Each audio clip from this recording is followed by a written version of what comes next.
तिमीहरू ख्रीष्टको शरीर हौ र हरेक त्यसका अङ्गहरू हौ। सबैले भनौँ आमेन। मैले अघि तपाईहरुलाई भनि गएँ, हामी एउटा यो मण्डली छ, यो मण्डली एउटा शरीर ठानौँ अनि यो मण्डलीको हरेक अङ्गहरू चाहिँ हामीहरू। कसैले पनि भन्न सक्दैन भनेर भन्दछ, कसैले पनि भन्न सक्दैन र त्यो सम्भव पनि छैन भनेर भन्छ पावलले। म हात होइन, खुट्टाले भन्न सक्दैन अरे म हात होइन, त्यस कारणले गर्दा हातको काम हातले मात्रै गर्नुपर्छ भन्दैन अरे। यहाँनिर के भन्दैछ भन्दाखेरि हामीले कसैले पनि, यो त पास्टरको काम हो, सुसमाचार गर्ने पास्टरको काम हो, अथवा बिरामीहरूको लागि प्रार्थना गर्न जाने पास्टरको काम हो, सहयोग गर्नुपर्ने यो पास्टरको काम हो भनेर बस्दैन भनेर भने चाहिँ खुट्टाले चाहिँ त्यसो भन्दैन। म हात होइन, म हातै होइन, त्यस कारणले म किन जाने भन्दैन अरे क्या खुट्टाले चाहिँ। पावलले भन्छ त्यसो गर्नु हुँदैन भनेको नि, त्यसो गर्नु हुँदैन है भनेर भनेको छ। किनकि एउटै शरीरबाट मात्र होइन, धेरै। यहाँनिर यदि 15ले भन्दछ, यदि खुट्टाले म त हात होइन यसैले म शरीरको अङ्ग होइन भन्न मिल्दैन। उसले हातलाई काम गराउनुको लागि खुट्टाले हिँडाएर गर्नु पर्यो। त्यस कारणले गर्दाखेरि हामीले सोच्छौँ होला फलना मान्छे चाहिँ यस्तो छ, त्यो मान्छे बिना चाहिँ हामी काम हुँदैन, त्यो मान्छेलाई इन्क्लुड गरेर यो चर्च खतम हुन्छ भन्दैनौँ। एउटा पास्टर्स लिडर्सले हामी त्यसरी सोच्दैनौँ पनि। हामीलाई सबै चाहिन्छ। तपाईँ हामीको उपस्थिति नै यहाँनिर छ, तपाईँ हाम्रो उपस्थितिले नै यो मण्डली रहनु भएको छ। तपाईँहरू हरेक एक एउटा अङ्गहरू हो। एउटा हामी आँखा होला, एउटा हामी कान होला, एउटा हामी नाक होला, एउटा मुख होला, एउटा हात होला, एउटा कोही खुट्टा होला हामी मध्येमा होइन। तर फेरि यहाँ अलिक तल आएर भन्दैछ फेरि सबै आँखा चाहिँ शरीर होइन अरे। फेरि सबै आँखै नै शरीर हुनु भने कस्तो देखिन्थ्यो होला? हुँदैन। सबै कान नै शरीर हुनु हो भने के हुन्थ्यो? त्यो राम्रो देखिन्थ्यो? यो भनेको चाहिँ नि के हो भन्दाखेरि नि सबै चर्चको दुःख र चर्चको नराम्रो देख्ने मात्रै भन्न खोजेको क्या, त्यो मात्रै देख्नु भएन। एकजना त फेरि आएर त्यो देखेर आएर त्यसलाई समाधान गर्नु पर्यो नि। कोही हामी मण्डली सबै काम मात्रै हुने होइन, फेरि कोही चाहिँ सुन्छौँ मात्रै। त्यो सुनेको कुरालाई अब त्यो गलत छ भने त्यसलाई त हामीले समाधान गर्नु पर्यो, एकजना खुट्टा भएर आइदिनु पर्यो। अनि अर्को के भन्छ पावलले, एउटा सुन्ने मात्रै भएन।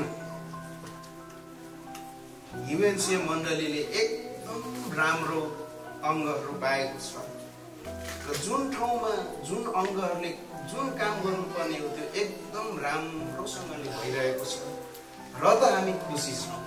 कि खुसी हुनुहुन्न हो? आमेन। प्रभुलाई महिमा। आँखाको ठाउँमा आँखा हुनुहोस्, हातको ठाउँमा हात हुनुहोस्। कहिले कसैले पनि म अङ्ग होइन भनेर भन्नु भएको छैन। प्रभु परमेश्वरलाई महिमा भएको छ। यहाँनिर मैले हिजो त होइन, मैले 9-10 पढेको ह्युमन बिङको इभोल्युसन चाहिँ कसरी भयो अरे भन्दाखेरि पहिले बाँदर थियो अरे, चार्ल्स डार्विनकोबाट। यो चाहिँ बिब्लिकल छैन जो चाहिँ, अनि त्यो हामी अक्सर भन्दैनौँ पनि।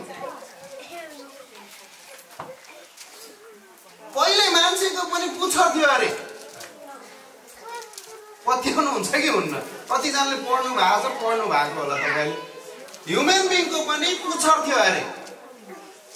पुच्छर भनेको एउटा अङ्ग हो, इट्स वान काइन्ड ऑर्गन थियो अरे कि थियो कि थिएन अरे ओ थियो आइज थाहा छ तँलाई human being have there tells before नानीहरूलाई थाहा यो धेरै पढ्ने नानीहरूलाई थाहा छ पुच्छर थियो अरे त्यो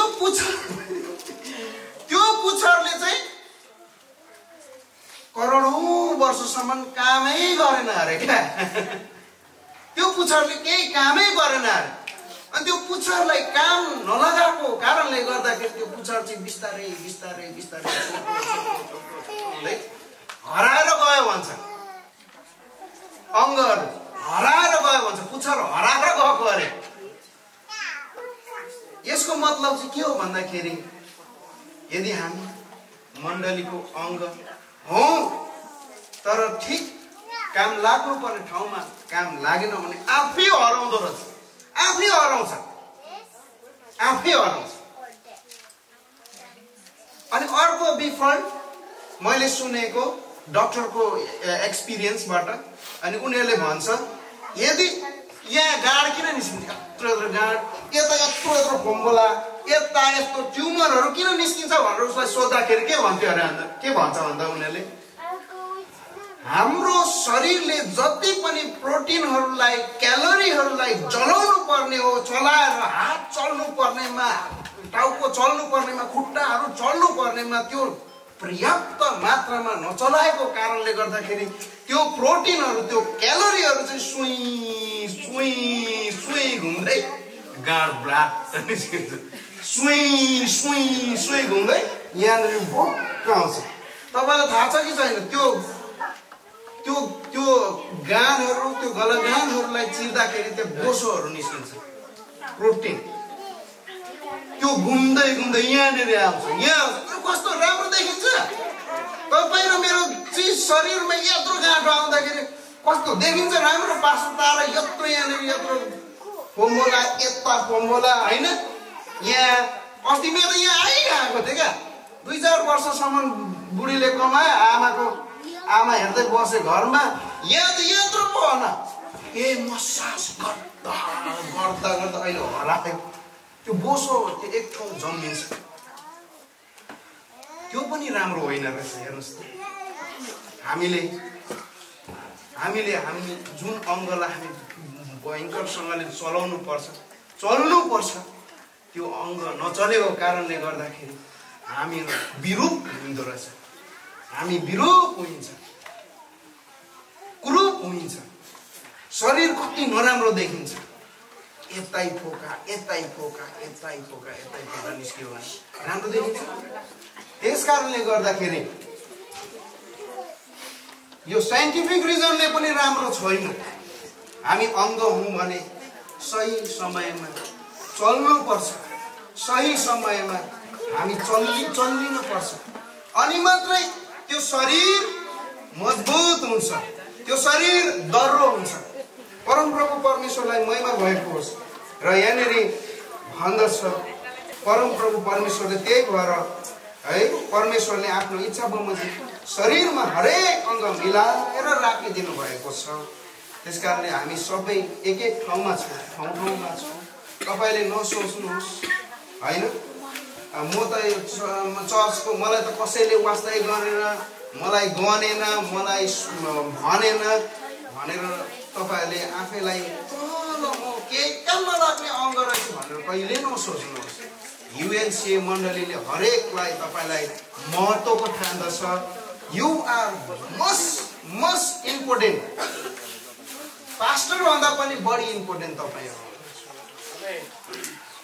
पास्टर के पास्टर विश्वासी छैन भने विश्वासीहरूले जय मसीह भनेनन् को पास्टर को गोठालो बित्थाको होइन त्यस कारणले गर्दाखेरि तपाईँहरू एउटा महत्त्वपूर्ण अङ्गहरू हुनुहुन्छ we count you as a very important VIP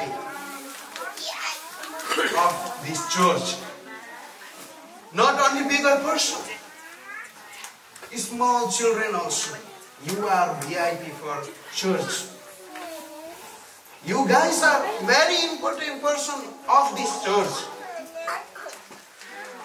amen bhanata amen so